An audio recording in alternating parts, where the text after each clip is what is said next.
آپ کو یہ پیغام ملتا ہے کہ دیکھو لوگ نہ جانے کیسی کیسی باتیں کرتے ہیں. لوگ کہتے ہیں یار دوسروں کے ساتھ سمجھوتا کر لو, سرکار کے غداروں کے ساتھ سمجھوتا کر لو, بے وفا لوگوں کے ساتھ سمجھوتا کر لو. سنو ہم تو ایک ہی پیغام لے کر کے پورے ہندوستان میں سفر کرتے ہیں. تم بات کرتے ہو ساتھ دینے کی, تم بات کرتے ہو رشتہ داری کی, تم بات کرتے ہو تعلق رکھنے کی. سنو بقول ڈاکٹر اقبال کے, آئیے میں ان کی زبان میں گفتگو کا آغاز کرتا ہوں. جب ڈاکٹر کا اقبال کا انتقال ہوا نا, کچھ لوگوں نے خواب میں دیکھا کہا اقبال کا انتقال ہو گیا. خواب میں دیکھا کہا اقبال ذرا بتاؤ تو صحیح تمہارا انتقال ہوا, آخر اللہ نے تمہارے ساتھ سلوک کیا کیا. اب سنیں ڈاکٹر اقبال کی بات سنیں اور اپنے ایمان کو تازہ کریں. اے منی پروچا مار کے سنی مسلمانوں, آئیے ڈاکٹر اقبال کی گفتگو سے میں اپنی گفتگو کا آغاز کرتا ہوں, ان کے شعر سے میں اپنے خطاب کا افتتاح کرتا ہوں. ڈاکٹر اقبال کو لوگوں نے خواب میں دیکھا, اقبال ذرا بتاؤ تو صحیح, اے کلندر لاہوری ذرا بتاؤ تو صحیح تمہارا انتقال ہو گیا, تمہارے انتقال کے بعد اللہ نے تمہارے ساتھ سلوک کیا کیا.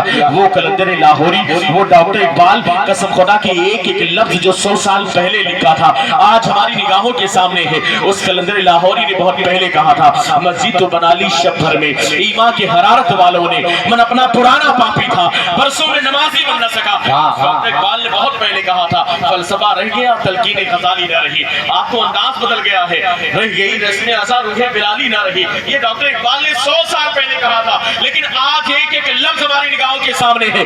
اس ڈاکٹر اقبال کا انتقال ہوا, کلندر لاہوری کا انتقال ہوا, لوگوں نے خواب میں دیکھا کہا اقبال ذرا بتاؤ تو صحیح آخر تمہارے ساتھ اللہ نے سلوک کیا کیا. شورا کرام کی خصوصی توجہ چاہتا ہوں, ڈاکٹر اقبال کا جواب سنیں اور اپنے ایمان کو تازہ کریں. اقبال کہتے ہیں ہاں میں نے بڑی نعتیں لکھی تھی, بڑی منقبتیں لکھی تھی, نہ جانے کیسے کیسے اشعار لکھے تھے. اتنی موٹی کتاب ہے, کلیات اقبال جسے کہا جاتا ہے, لائبریری میں زینت کے طور پر رکھی جاتی ہے. حضرات گرامی اب ڈاکٹر اقبال کا جواب سنیں. ڈاکٹر اقبال کہتے ہیں بڑے اشعار لکھے تھے, بڑی نعتیں لکھی تھی, بڑی منقبتیں لکھی تھی, لیکن جانتے ہو اللہ نے میرے ایک شعر کو پسند کر لیا اور اسی شعر کی بنیاد پر اللہ نے میرے گناہوں کو معاف فرما دیا, میری بخشش فرما دیا, میرے بگڑے ہوئے نصیبے کو سنوار دیا, میری بگڑی ہوئی تقدیر کو سنوار دیا. ہمارے شعراء کو بھی چاہیے اسی نیت کے ساتھ شاعری کیا کرے, اسی محبت کے ساتھ شعر پڑھا کرے کہ اگر ایک شعر بھی مقبول ہو گیا تو زندگی سنور جائے گی, ہمارا نصیبہ سنور جائے گا, ہماری بگڑی ہوئی تقدیر سنور جائے گی. لوگوں نے سوال کیا ارے اقبال ذرا بتاؤ تو صحیح آخر وہ شعر کون سا ہے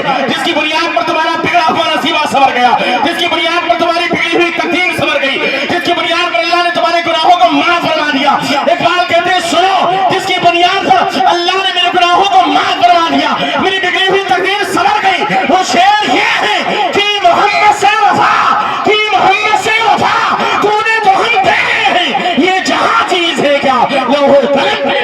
ہائے ہائے نعرہ تکبیر, نعرہ رسالت, علماء اہل سنت, علماء اہل سنت, جشن غوث الورا, جشن غوث الورا, اصلاح معاشرہ کانفرنس, حضرت علامہ امیر مفتی شہباز قادری صاحب کے لیا نعرہ تکبیر, نعرہ رسالت. ہائے ہائے بہت روز بات یہ ہے کہ پیارے آقا کی محبت سینے میں پیدا کریں, اس لیے کہ محمد کی محبت دین حق کی شرط اول ہے, اسی میں ہو اگر خامی تو سب کچھ نامکمل ہے.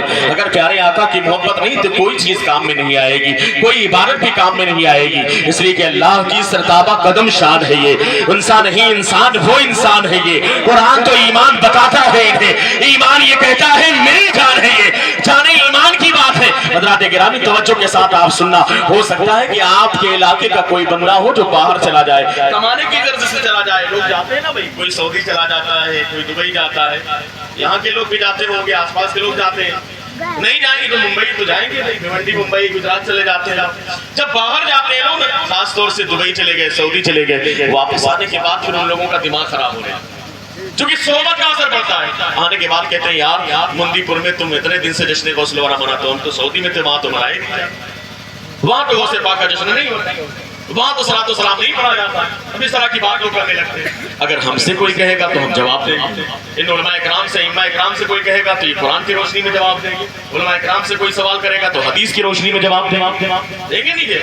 لیکن اگر عوام سے کوئی سوال کرے تو آخر عوام سوال کا جواب کیسے دے گی؟ وجہ کیا ہے؟ اس لیے کہ بھائی قرآن تو ہم پڑھتے ہی نہیں, حدیث سے کوئی اتفاقی نہیں ملاقات ہوگا.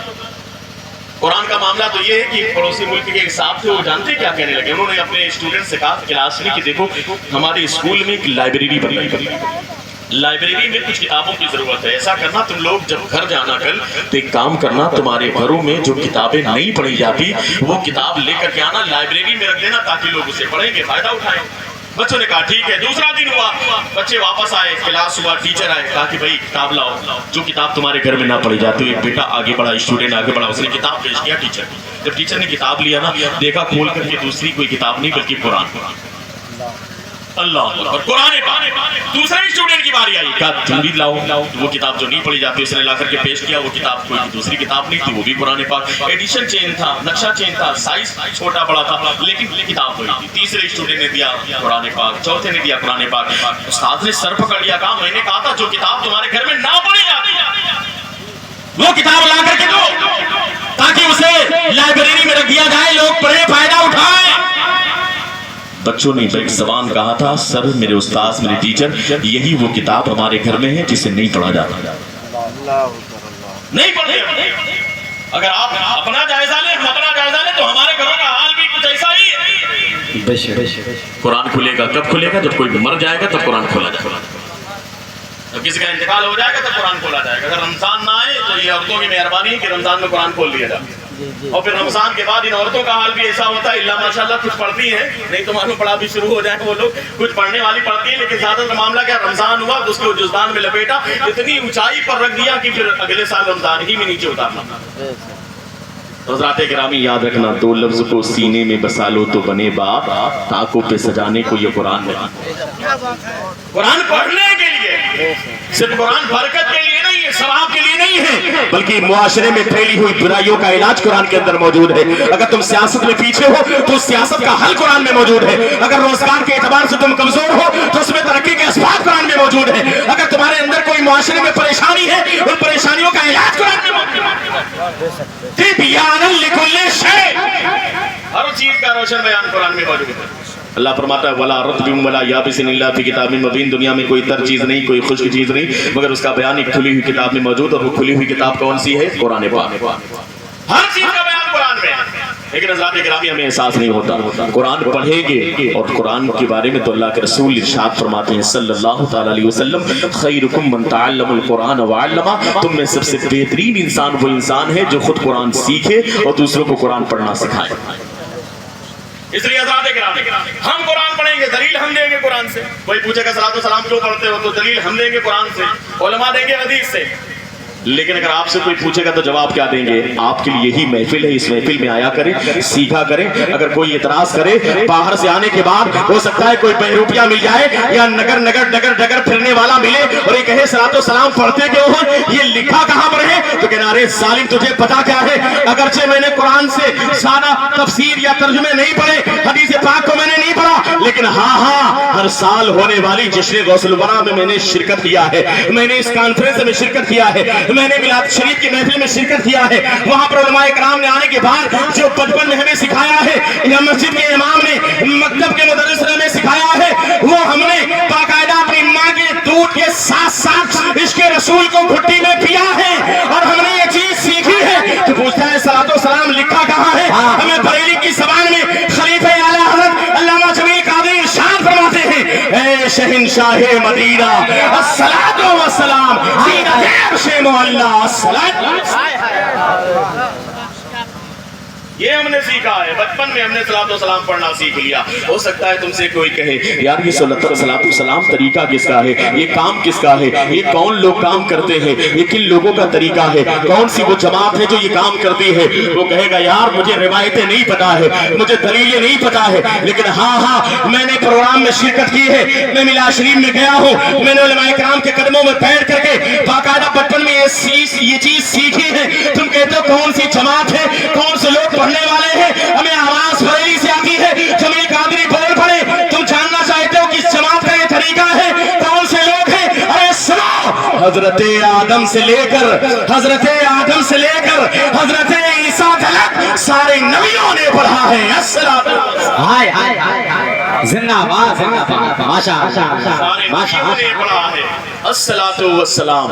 اور جاننا چاہتے ہو کہ یہ وظیفہ کس کا ہے, یہ ورک کس کا ہے, یہ کام کس کا ہے, یہ طریقہ کس کا ہے؟ تمہیں نہیں پتا؟ ہم نے تو باقاعدہ اپنے علماء سے سیکھا ہے. ہمارے قوم کا نوجوان بیٹا شان کے ساتھ جائے گا اور اعلان کرے گا, سنو سنو مومنو پڑھتے رہو تم اپنے آقا پر درود, مومنو پڑھتے رہو تم اپنے آقا پر درود. ہے فرشتوں کا وظیفہ الصلاۃ والسلام, ہے فرشتوں کا وظیفہ الصلاۃ والسلام.